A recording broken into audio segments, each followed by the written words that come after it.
Selamat pagi pemirsa, kembali lagi dalam Breaking News Mandatara TV. Bersama saya Zahra Fadila yang akan menemani Anda selama beberapa menit ke depan dengan berita yang terkini, aktual, dan terpercaya. Kasus COVID-19 pertama kali diumumkan di Indonesia pada tanggal 2 Maret 2020. Hal tersebut sangat berpengaruh terhadap perekonomian. Tidak hanya Indonesia, semua negara di dunia ikut merasakan sulitnya hidup di tengah wabah. Peraturan pembatasan sosial berskala besar atau PSBB dilakukan pertama kali oleh Gubernur DKI Jakarta, Anies Baswedan, selang sebulan sejak 2 kasus COVID-19 pertama ditemukan pada awal Maret. Beberapa fasilitas umum seperti tempat wisata, pusat perbelanjaan, rumah ibadah, maupun sekolah ditutup. Hal ini dilakukan pemerintah Indonesia untuk mengurangi laju penyebaran kasus COVID-19 di Indonesia. Berdasarkan data dari Badan Pusat Statistik atau BPS, Indonesia mengalami kontraksi pertumbuhan ekonomi pada tahun 2020 sebesar minus 2,07%. Hal ini menyebabkan perekonomian Indonesia pada tahun 2020 mengalami deflasi atau penurunan drastis. Menurut Menteri Keuangan Sri Mulyani dalam laman eksis.sindonews.com, ada 5.516 kasus yang terkonsentrasi di DKI Jakarta dan Jabodetabek. Tempat terbesar penularan COVID-19 ada di Pulau Jawa, yang kontribusinya terhadap perekonomian mencapai 70%. Dilansir dari laman nasional.sindonews.com, angka kasus aktif COVID-19 di tanah air yang sempat menunjukkan tren penurunan di awal Februari 2021, kini justru kembali mengalami lonjakan dalam hitungan minggu sejak awal Juni 2021. Pemerintah pun memutuskan untuk memberlakukan kebijakan pemberlakuan pembatasan kegiatan masyarakat atau PPKM darurat mulai tanggal 3 Juli hingga 20 Juli 2021, khusus untuk wilayah Pulau Jawa dan Bali. Berdasarkan rujukan dari nasional.sindonews.com, Satuan Tugas Penanganan COVID-19 menyatakan bahwa pandemi COVID-19 di Indonesia telah memasuki gelombang kedua. Secara nasional, Indonesia mengalami peningkatan kasus mingguan lebih dari 92% sejak awal Juni 2021.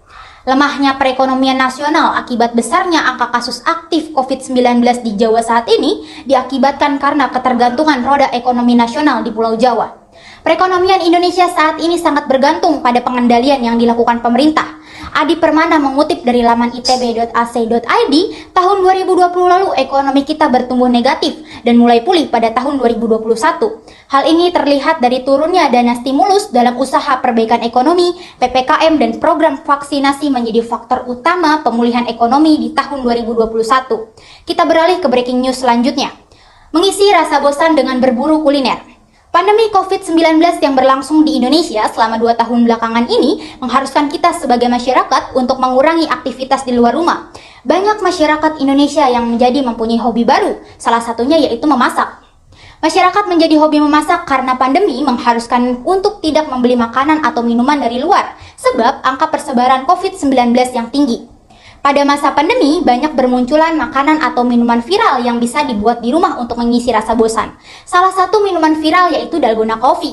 Mengutip dari laman kompasiana.com, Dalgona Coffee ini menjadi tren sejak awal Maret 2020. Kehadirannya yang selalu bermunculan di media sosial membuat masyarakat menjadi penasaran untuk membuatnya.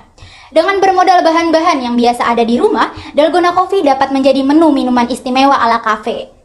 Kuliner seakan tak pernah hilang untuk dinikmati oleh masyarakat. Seiring dengan mulai pulihnya kasus COVID-19 di Indonesia, pada sektor UMKM mulai membuka bisnis kuliner. Contoh makanan viral lainnya yang sedang naik daun adalah makanan yang terbuat dari aci.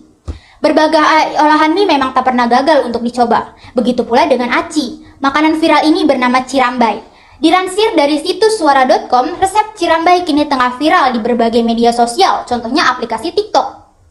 Adonia Oktagracia mengutip dari laman Swetrip ID, cirambai merupakan kuliner khas Jawa Barat yang memiliki daya tarik tersendiri.